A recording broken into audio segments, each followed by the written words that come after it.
So, Chi, thank you for inviting me to be part of your series. And I'm excited to be here with all of you, even though, I talk lately about how I have emotions both in the background and the foreground. And I think for many of us, there's a lot of heaviness, there's a lot of sadness, a lot of anger, despair, frustration, anxiety from a couple of weeks ago, months ago. And I just want to acknowledge that up front, that I know many of you are coming here with some strong emotions. And my hope is that I can help you to validate those, not judge them, and also just acknowledge that with all of the murders and this pandemic, that perhaps we're at a place in time, sadly, but yet positively, that we can make real change in our country and the world. So I decided to open my presentation or name my presentation to say how to be a compassionate emotion scientist. And as you know, my day job is I am the director of the Yale Center for Emotional Intelligence. I am a professor at Yale in the Child Studies Center. And I'm also one of the co-creators of Ruler, which is an evidence-based approach to social emotional learning that is in approximately 2,500 schools across the United States and in other countries. And as Chi mentioned, I'm also the proud author of the book Permission to Feel. So for social media, you can use my stuff if you'd like to talk about what we've been discussing on this webinar. And what I want to jump in with is really just, the state of emotional affairs. And so we talk about emotions being ephemeral, being short, living and lasting. And think about it. When we did this study actually with Castle, when we launched the series called Castle Cares back in March, I asked Castle to work with me on a survey to find out how the 6,000 educators were feeling right before the webinar. And what we found was exactly what you're seeing here right now, that we are a country, that is replete with just a tremendous amount of anxiety. And I think it's important to name it. And what I would tell you is that 2 years prior, when our center did a study on educators, what we found was that the number one emotion was frustration. People were frustrated, they were stressed, they were overwhelmed. But now, that word anxiety really shows up. And we're going to go into why it's important to label these feelings accurately in order to support ourselves. My hunch, by the way, is that if we did a survey today or last week, we would probably find that anxiety is still high, but other strong emotions are prevalent right now, given all of the challenges and that have been happening, and the protests, along with the murders of George Floyd and others. So what's interesting is that it's not always about us, right? It's about the people that we love and the people we care about. And it's about our kids. Most of us got involved in this work because we care about children. We want them to grow up having better opportunities than we had. We want them to grow up with strategies that we didn't even know existed. I'll be honest with you. It wasn't until I was a teenager that I started to understand that there was a thing called emotions. And I didn't know what a strategy was to regulate my feelings until I was in graduate school. We also asked parents, okay, so you're feeling this way. Well, how are your children feeling right now? This is about 1,000 families that we interviewed in a survey. And you can see here, it's interesting, is that anxiety is there for our children. But most kids right now in America are frustrated. Again, this is a couple of weeks ago. Frustrated, bored, sad, angry, and anxious, and a little bit of happiness and joy. But even our kids are experiencing quite a large amount of unpleasant emotions, but they're different than the ones that we're experiencing. So you can imagine what it's like being a teacher, being a parent. You're feeling tremendous anxiety, perhaps anger right now, and you have a kid who's frustrated and bored and anxious and sad. Like, that's a recipe for a difficult day, week, month, couple of months. So I should ask all of you, right, how are you feeling today? And I know we're not using the chat box per se, but we can use our Q&A box, if I'm correct, Chi. And what I'd like for people to do is just in the Q&A, just share, what are you feeling today? And I understand that you may be feeling lots of emotions. Maybe we can go a little bit more complex, as I mentioned earlier. And maybe we can think about, is there an emotion that you're kind of living with right now? And then maybe the emotion that you're feeling right here, right now with me and she on this webinar. So maybe you can do like the first one and a comma, and then the second one. Let's take a moment and just engage in a little reflection. And they're coming in now, Mark, in the Q&A. So I'm looking, yes. yeah, great. Chi, if you'd like, once they come in, do you want to just name a few, please? Yes, of course. Depressed, unsure, anxious, stressed, overwhelmed, stressed, overworked, confused and scared, stressed, worried but calm, despair, hopeful, currently in the blue, living on the red, fear, calm, restless, anger, sadness, exhausted but okay, uncertainty, anxious and worried anger, grateful, and the green. Well, thank you. Um, so it's pretty clear right here, right now, that we have a group of individuals who are feeling some pretty strong emotions, not unlike the ones I just shared. And so one might ask, what are we supposed to do with these feelings? And I think two things, really like 50 things. But firstly, what's the goal? Oftentimes what I find is that people say the goal is, to be happy. I'll be honest with you, I think that's a bizarre goal. It may just be because I'm a neurotic Jewish professor and, you know, I don't think I'll ever be happy. Um, or it might just be actually based in science, that if we have to work each day to strive to be happy, when we're in pretty dark places, maybe that would be even weirder. And so the first thing I want to share with you is that we in America in particular, but also in other countries around the world, we talk a lot about like shifting out of our feeling, right? Like the red and blue are bad emotions and the yellow and green are the places where we want to be. And I see this bias everywhere. What are you going to do to be happy today? What do you want to do to be grateful today? What are you going to do to have joy? And maybe, just maybe, it's okay to be anxious. Maybe it's actually appropriate right now to be angry. Maybe it's okay to be despaired. And maybe we don't have to necessarily change it, but maybe we just learn how to use it wisely. So a lot of the framing that I want to do today is around the acceptance of the full range of emotions, that there's no such thing as a bad emotion. There's no such thing as a good emotion. My goodness, like right now, being around someone who's really happy would be really often irritating for me personally, maybe for you too. So there is the right time, the right place to experience and express all emotions. And just take a moment and digest that if you don't mind.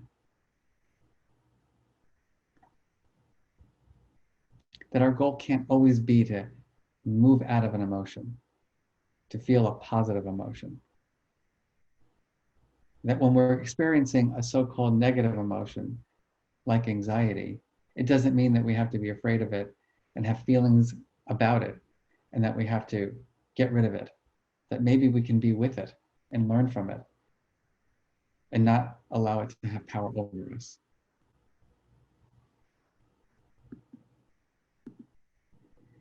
And so today, what I'd like to do is go through a journey with you on things that I've worked on for my career about how we might become a compassionate emotion scientist. And as she said, for me, it started with my uncle, my hero, giving me the permission to feel. So many of you don't know my background. Um, Grew up in northern New Jersey. I had early trauma in my life. I was abused by a neighbor for many, many years. It was not spoken about because I was threatened as a child. It was very painful to be trapped with disgust and fear and hatred and anger and the list of other feelings and not have the ability to communicate them or even know what they were. Just that visceral sense of self-loathing. And to this day, I can still wonder, like, why didn't I talk about this with my parents? Why didn't I share my trauma with the people who were raising me? And what I realized as a child, and now I really, I mean, cognitively really aware of it now as an adult, is that I had loving parents, but my mom was very anxious and her messages were always like, don't tell me what's happening. You know, I'm too nervous. I'm going to have a nervous breakdown. So I learned very early, guess what? You know, mom is, if I tell mom about my own experiences, she'll probably have a nervous breakdown. My father was a very tough guy and he'd say things, son, you gotta toughen up. Toughen up, son. No matter what it was, like toughen up. So I learned very quickly, the only thing I'm going to get from my dad is toughen up. And then I had an abuser who was threatening me and scaring me, saying that if I said anything about what was happening to me, I would be hurt and my family would be hurt. So you can imagine what it's like for a child to be in that circumstance. And I was blessed that I had an uncle, my mother's brother, who was a middle school teacher in the Catskill Mountains, who was different. Um, he is who I dedicate my book to, and he is also the adult who gave me the permission to feel. And so I'm going to ask you to think about what that might mean to you. Before I give you more, I'm curious. You know, what does it mean to have permission to feel? Right here, right now, where we're at in the world, where you're at right now. And just if you're comfortable, I'm going to ask you to just type in your ideas into the Q&A. And maybe Chi, if you'd like to read some out, that would be wonderful. Yeah, no judgment, permission to be authentic, being heard, to share anger openly, permission to be authentic. All feelings are valid, being vulnerable. It means to feel safe, freedom, honest. I don't have to be strong, that my experience and I have value. Remove the masks, liberating. It's a right. It's being real, to accept myself and all that I am. Thank you. So maybe we can go to the next step. And as I mentioned before, my uncle was the adult who noticed on my facial expression, my body language, my behavior, that there was something wrong. He didn't label it for me, but he was that compassionate emotion scientist who brought me into his world and asked me those questions.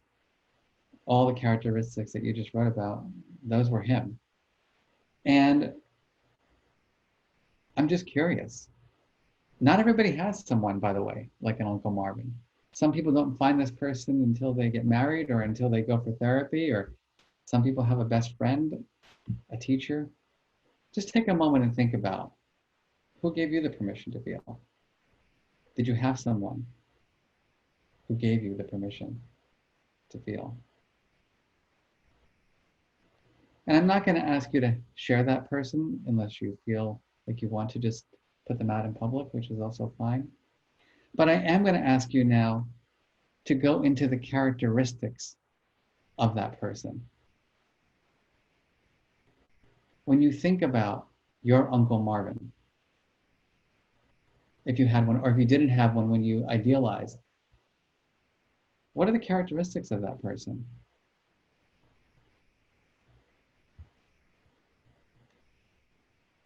Loving, adorable. Chi, would you mind Of giving? course, caring, understanding, compassionate, good at listening, loving, kind, non-judgmental, listening, compassionate, lots of listening, Mark, affirming, accepting, open-minded, empathetic, patient, caring, loyal, and trusting. Thank you. So it's very interesting. When I was doing this book tour in the fall, I had a sabbatical and I ran around the United States giving speeches. I um, I was asking people these questions like, what does it mean, and Who gave it to you? And I learned that some people, I actually met the actress Jane Fonda, and she said, Mark, nobody gave me the permission to feel. I had a narcissistic father and a very mentally ill mother. And so my permission was to read books and disappear and learn. Other people talked about people like you're mentioning. But also, one thing happened to me that was really remarkable, which was someone asked me, well, Mark, for whom are you the Uncle Marvin? And for some reason that hit me hard because I realized that I have received a tremendous amount in life, but maybe I haven't been giving enough. And so my request to all of you today is to be that Uncle Marvin for somebody. Think about the characteristics that all of you described and figure out what are the ways that you can provide people that permission to feel. And now the question is, well, what do we need to be able to do in order to provide that permission? So, as you know, the title of my presentation is How to Become a Compassionate Emotion Scientist. So I'd like you to just take a moment and think about what might be the difference between someone who is an emotion scientist versus what I call an emotion judge. Just take a moment and think about that.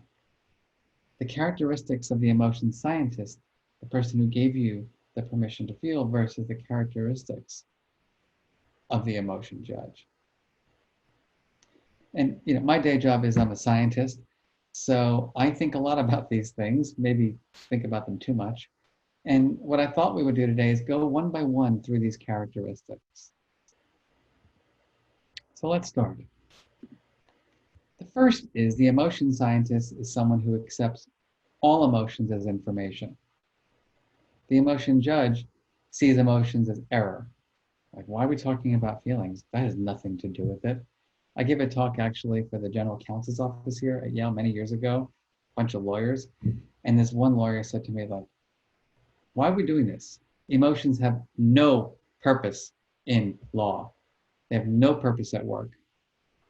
I was like, okay. Can we talk about this a little bit? Can you interview your family? No, I didn't do that, but I would have liked to. The emotion scientist says there's no such thing as a good or bad emotion, that all emotions have a different purpose, that joy is actually a nice place to be for brainstorming. Being calm and content and tranquil is a great place to build consensus. Being in the blue is a good place to be, potentially to be detail oriented and to kind of focus in on what are the real issues that we have to tackle. And right now, as we know, a lot of people in the red, and that's protesting, right? That's fighting against injustices. And I think that we have to acknowledge that this is a time to be in the red. We just want to use that red wisely so that we achieve goals that we all care about. The second is openness and curious and reflective. Think about that. The emotion scientist is absorbing information. They're curious about their own and other people's feelings, where the emotion judge is critical, closed, and ignores emotions.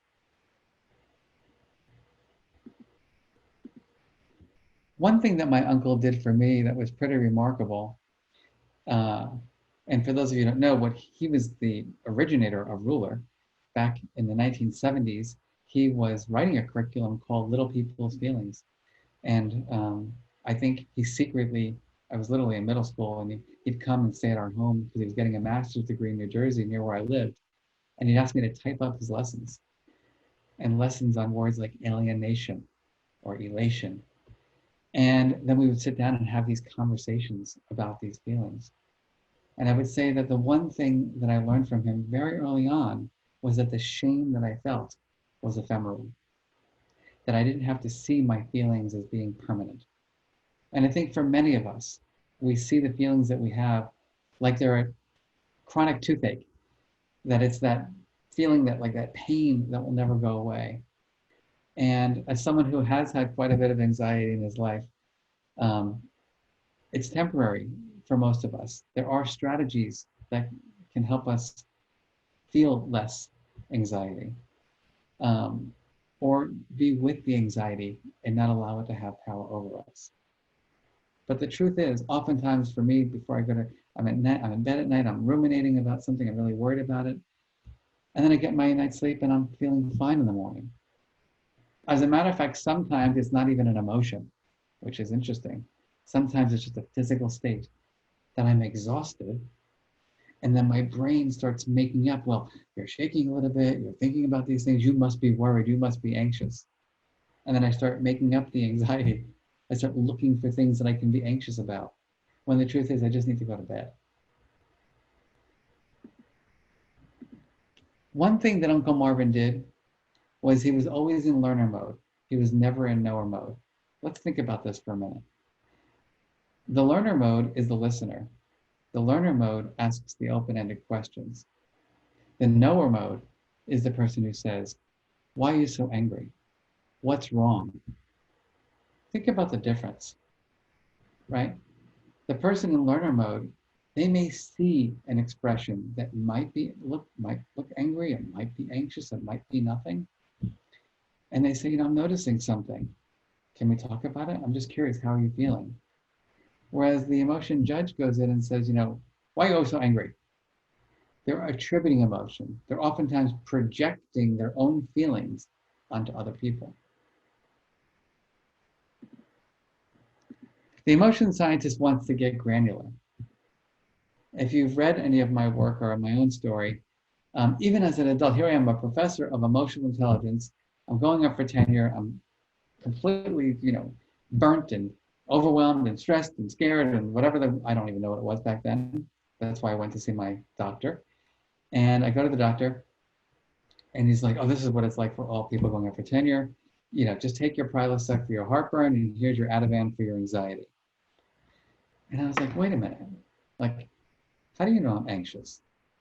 Am I anxious or am I stressed? Am I stressed or am I worried? Am I apprehensive? Am I overwhelmed? I didn't even know myself. I just know I was off. And so in that downtime, right, I just started thinking to myself, okay, like really, Mark, how are you feeling? What's the word? And lo and behold, what I realized that I wasn't stressed. I was working hard, but I was able to get through the day. I was going for my meditation classes and my yoga classes, but I still wasn't feeling great. So maybe I'm anxious. Maybe it's all about the uncertainty. And the truth is, I was pretty sure I was going to get tenure. I had done the work, I had written the papers and gotten the grants. And then I just had this epiphany. You know what, Mark? You're overwhelmed. You are just chronically overwhelmed. You're just like endlessly working. You're not giving yourself any breaks. You schedule your breaks. You schedule your tea. You schedule your walk for lunch. You schedule your mindfulness. You schedule your yoga. You have no freedom. And it wasn't until I labeled overwhelmed as my feeling that I was able to what?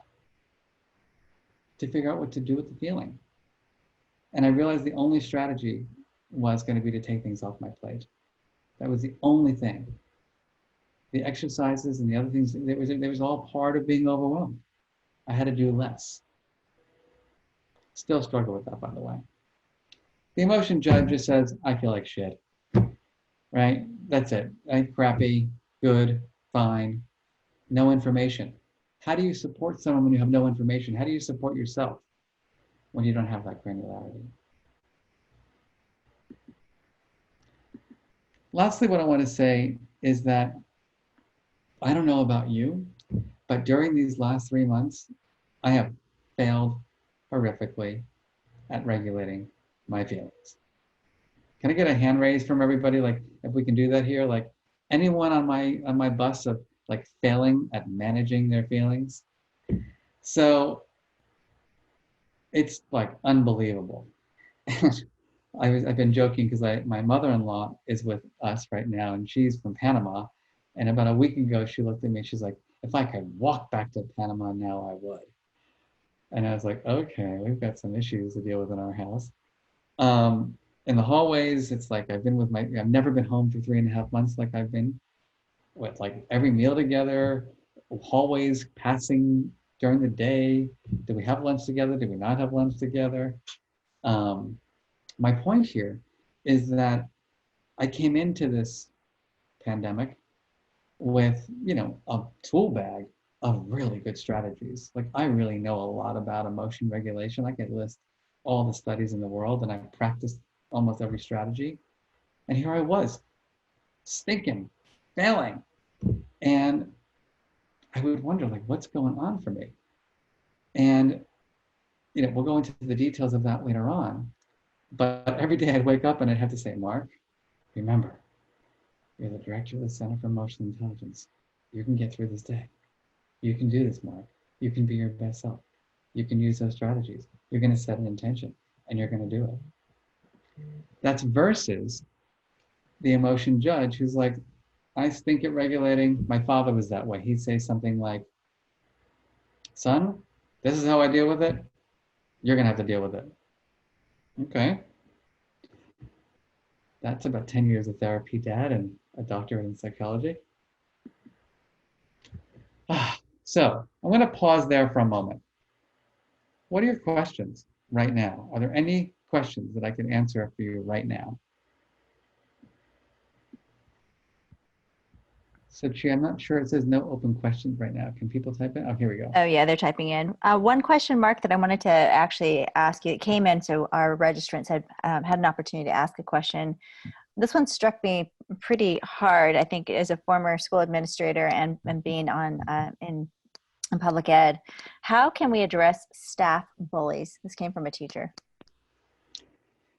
Yeah, it's a very interesting point because we see that, I actually was in a school, one of the schools that has adopted ruler, one of the implementation team members came up to me and said he was bullied for being the ruler trainer.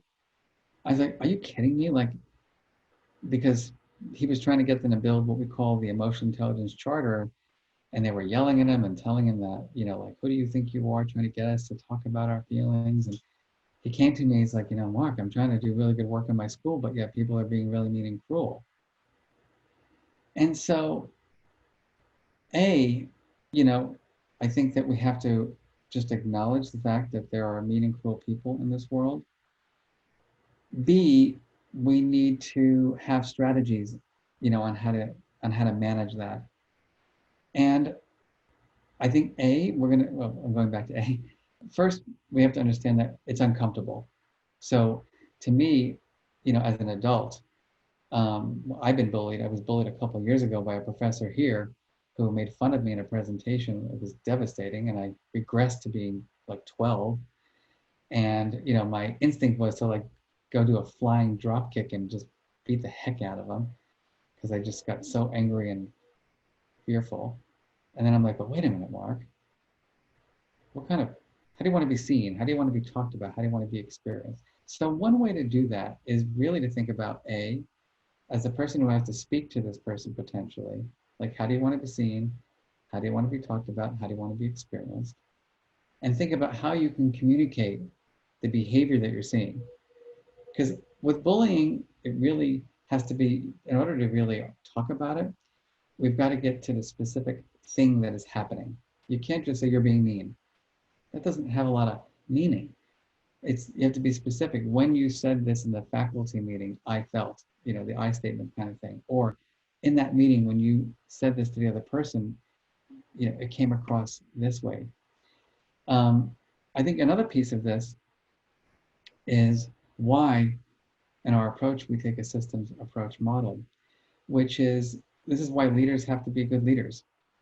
And so, the leader of a school has to make it clear that bullying behavior is unacceptable and have the difficult conversations.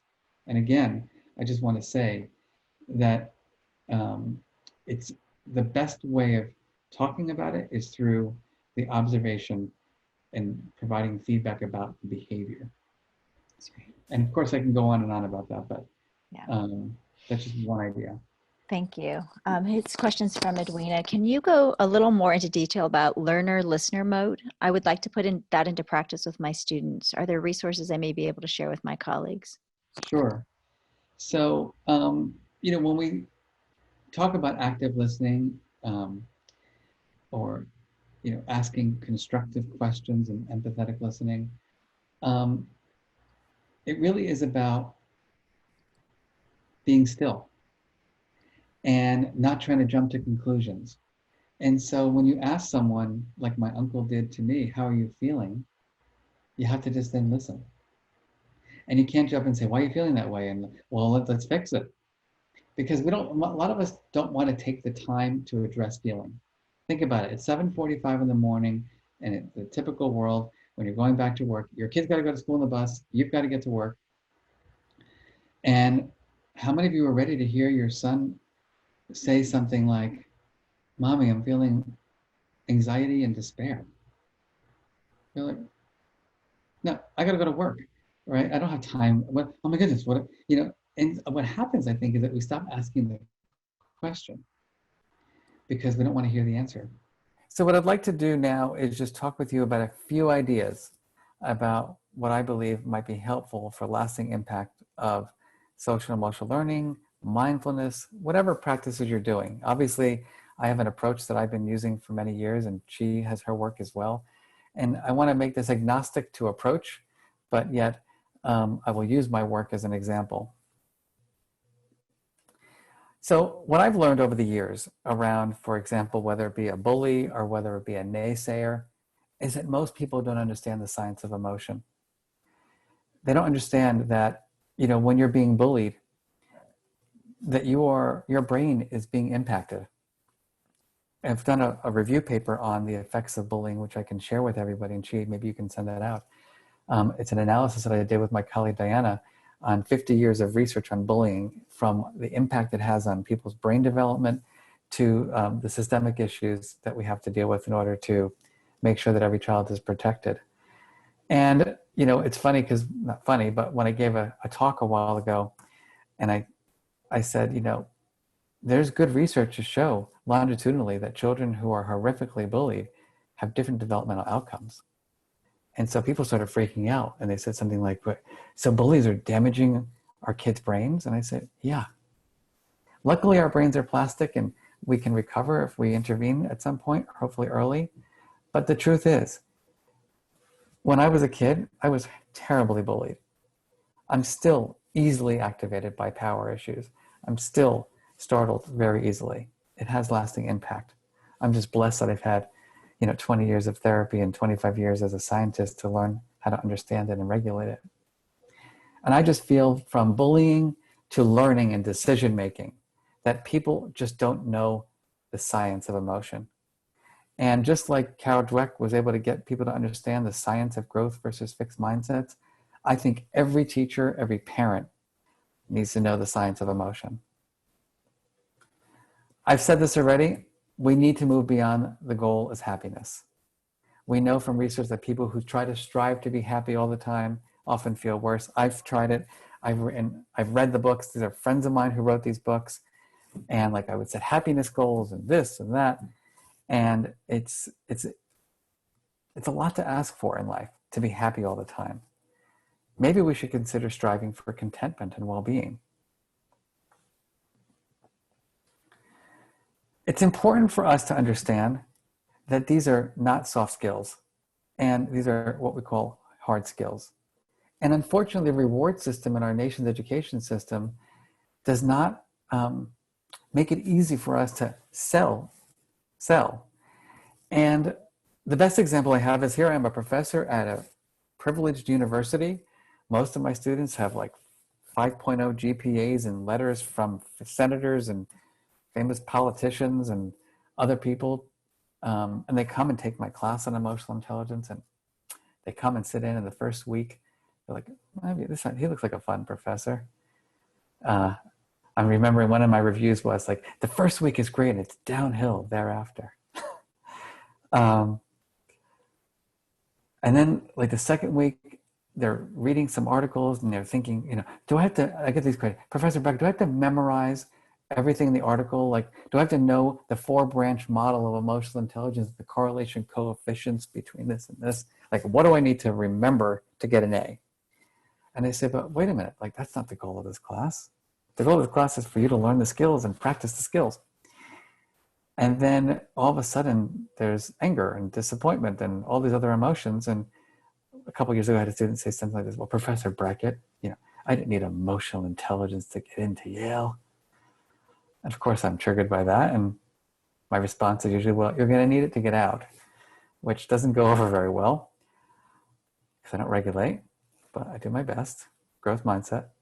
My point here is that we've got to rework our education system to make it abundantly clear that the skills that comprise social and emotional learning, emotional intelligence matter. And that's what our employees are asking for.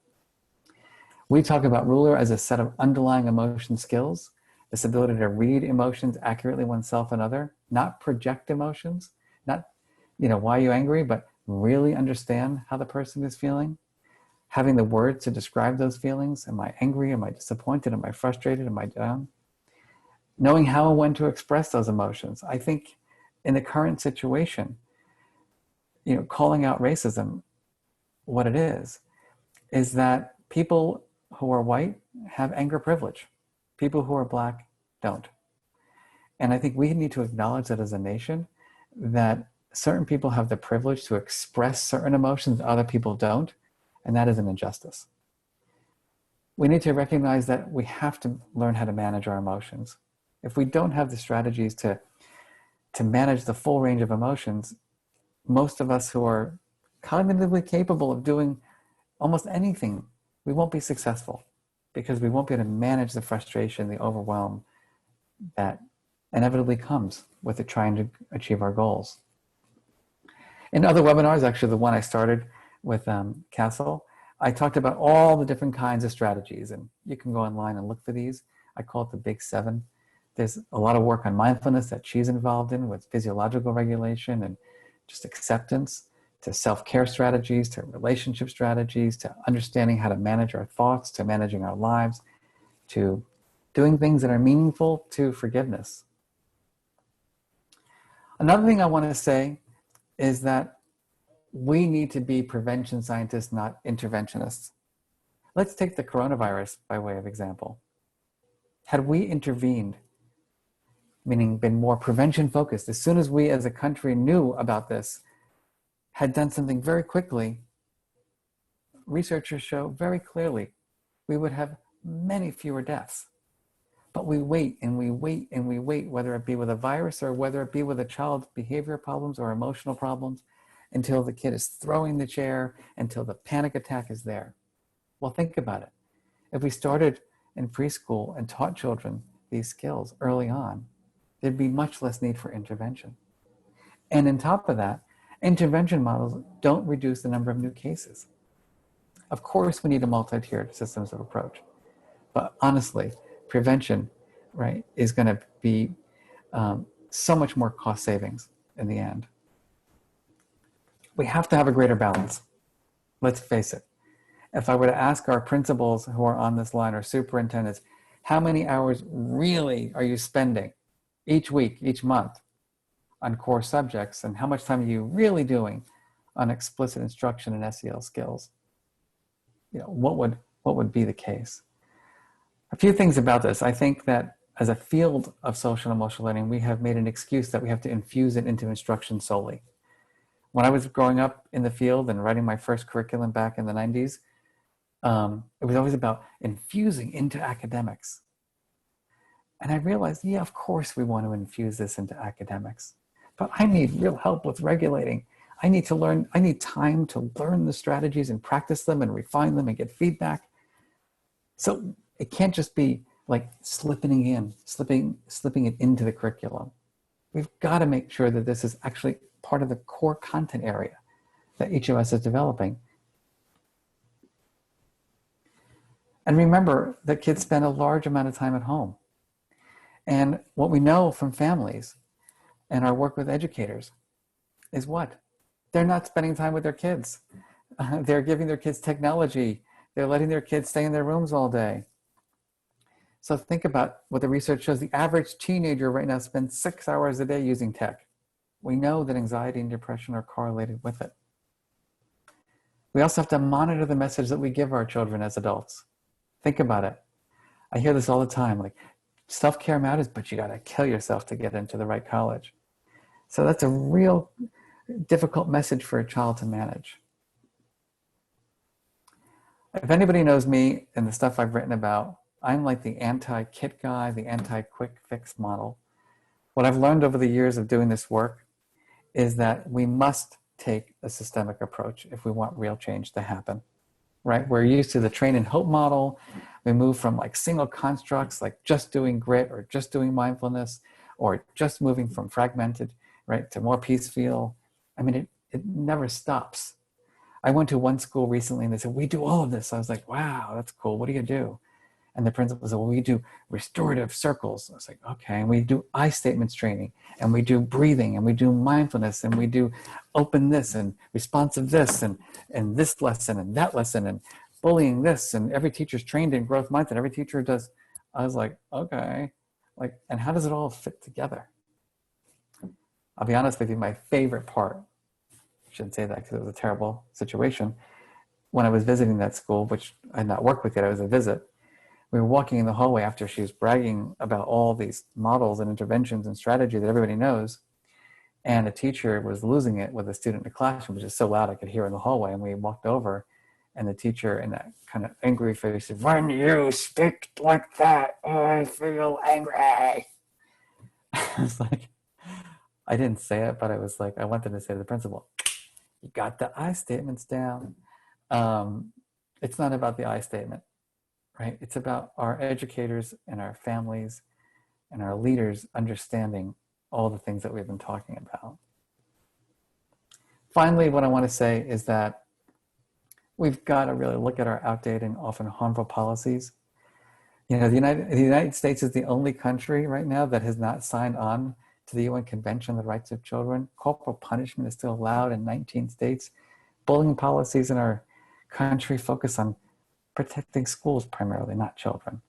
And as we now know, you know, we've known this for how many 100 years, but now it's front and center, is that we need a much greater focus on structural issues that perpetuate inequities, including stigma, implicit bias, and certainly racism. So just to give you a taste of the way we think about this at our center, is that the strategy is for all people. You need supports from adult learning to preschool to high school to coaching and monitoring tools.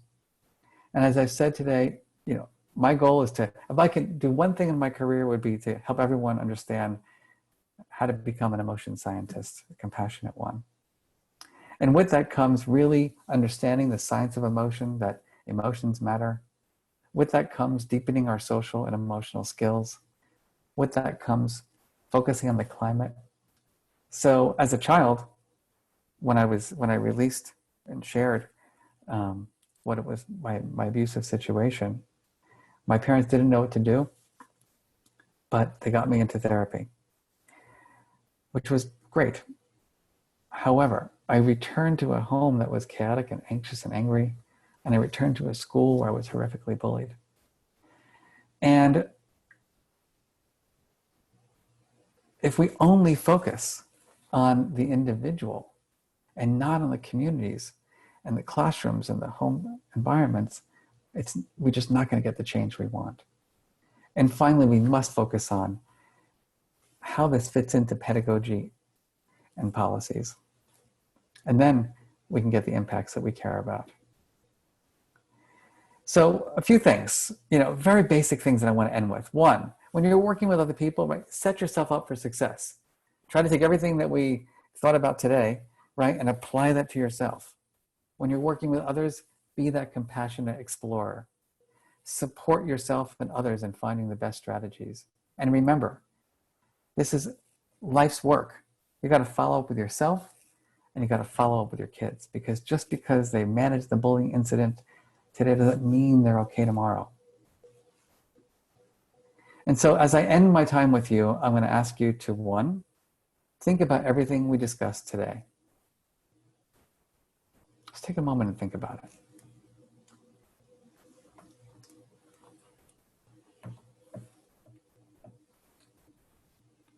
Two, what from today's webinar resonates the most with you? Really? What's the one pearl from today? The one nugget that resonates the most with you?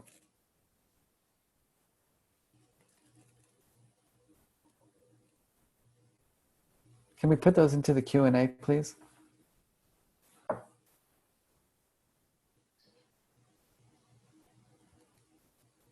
Would you like me to read some, Mark? Please. Being allowed to have your true feelings. We must make emotional health a priority. Educating families. The goal of being happy is not realistic. Acknowledging all emotions. We need to slow down and smell the roses. Someone wrote, Mark, I think that you'll enjoy this one, in order to give the example of being able to hold the lemons and not make lemonade, as for being a scientist and not a judge. Being an active listener, staying positive. Emotion is information. Thank you. So I'm going to ask you right now to set an intention. Can you make the intention? That's 50% of the battle, right? Is you got to set the intention. Like, I will apply this mindset. I will try this exercise. I will do this. And I want you to take a moment and think about what will be different for you as a result of using these strategies. What will be different? When I apply these principles, when I apply these skills, what will be different?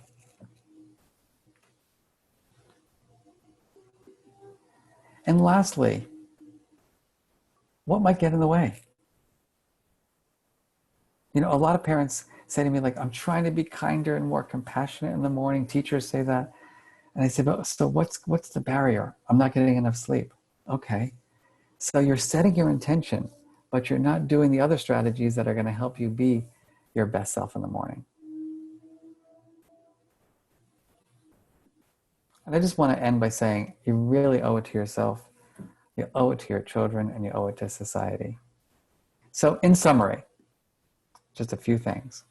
One, let's acknowledge that all emotions are information. Let's give ourselves and everyone else the permission to feel all emotions, and the permission to forgive, and the permission to fail. Let's strive to become emotion scientists and not emotion judges. We can refine the skills of emotional intelligence, or whatever ones you're working on. I do want to say that developing these skills is much harder than the traditional hard skills. I learned how to count my change back in kindergarten. I've been good at it ever since. Here I am at 50, 25 years as a researcher, as a developer of an approach to social emotional learning, and I'm stinking failing at regulating. This is hard work, it's life's work. I want to urge everyone to focus on systemic change and embrace its complexity. There's going to be naysayers for the rest of our lives. Don't give them the power. And lastly, what I want to say is, oftentimes when I do these kinds of webinars and presentations, I get something like, well, Mark, you know, like, you were abused, you were bullied, but you're, you know, a full professor at a place like Yale. You know, maybe it was all that trauma that contributed to your success, that helped you become the person that you are today. Two things about that. One is that it might be true. But the second one makes a huge assumption that everyone is going to have the fortunate journey that I had. Everyone's going to have an Uncle Marvin. Everyone's going to have a parent who love them but don't know what to do but put them in therapy. I got involved in the martial arts. I became a 5th degree black belt, built my self-esteem and my confidence. I had the privilege of going to college. I had the privilege of getting a doctorate in psychology. I had the privilege of spending years of my life writing curriculum and training people and being a scientist and learning and refining and applying that to myself. So I don't know. I think that if we just stick with our, you know, hope for the best and let's see what happens, we're doing a disservice to our nation and to our kids. So I'm going to end by saying it really is our moral obligation to support the healthy emotional development of children, which means that it is our moral obligation as the adults who are raising and teaching kids to be the role models. And on that note, Chi, I just want to say thank you from the bottom of my heart for inviting me to come on to your series during these difficult times. And just here's information about my website if you'd like to learn more about my blog or my book. We have an app that can help you get started if you're interested in Ruler. Yeah, and Mark, we wanted just to make sure that your slides would be available for. Yes, of course. Okay, great, and the session was recorded, folks. So for those of you just taking in the information, we often find that if you are just able to be present and take that in, Mark, I want to thank you just as a colleague, a friend, but mostly just I do believe that you are an Uncle Marvin for a lot of people, including our team. So I feel like there's moments in time where we ruminate about a lot of things, but one thing that I do want to end with gratitude is that I am so grateful that I know you. I'm so grateful that you do the work that you do and that we can all learn from it. And I'm equally, I feel like there's this moment where you share very clearly that and explicitly that this isn't, a one shot. It's not a box. You don't just purchase it and all of a sudden magic happens. That is just not how it works. And you and all of our speakers in the series have really focused on, where am I in this process? It starts with me. It starts with the focus on the context. We have to know the context so we're not doing unto others, and then really trying to start from there. But I'm so grateful for you, Mark. Yeah. And for those of you who are on our mailing list, we are going to be sending out a survey to help with the Yale research. So I just wanted to give you a heads up that that's coming. Thank so you. If you choose to participate. But we're really grateful. And thank you so much, Mark. Yeah. And I'm happy. I know that we, it was interactive throughout and there's some questions. So I'm happy to answer those questions and we can send some of those, responses to people as well. That would be great. There's one question I think that would be super helpful. You talked about Ruler, but some of the folks have never used the program or know of it. They just want to know what the acronym stands for. So it stands for the 5 skills of emotional intelligence. So it's both, it's got, it's the name of the skills and it's also the acronym for the approach, which is our preschool to high school model for leaders, teachers, students, and parents. Great, thank you. Thank you. Then also, they wanted to know if you could just repeat the 3 questions about how you want to be seen. You had mentioned that earlier on in the presentation. So one of the tools in Ruler is called the meta moment, and I write about it in my book. And there's your personal ideal, like the self that you aspire to be. And then there's you call it your reputational self, potentially. It's how do I want to be seen? How do I want to be talked about? And how do I want to be experienced in the world? Thank you so much. Thank you so much. Soon. And everyone, be well.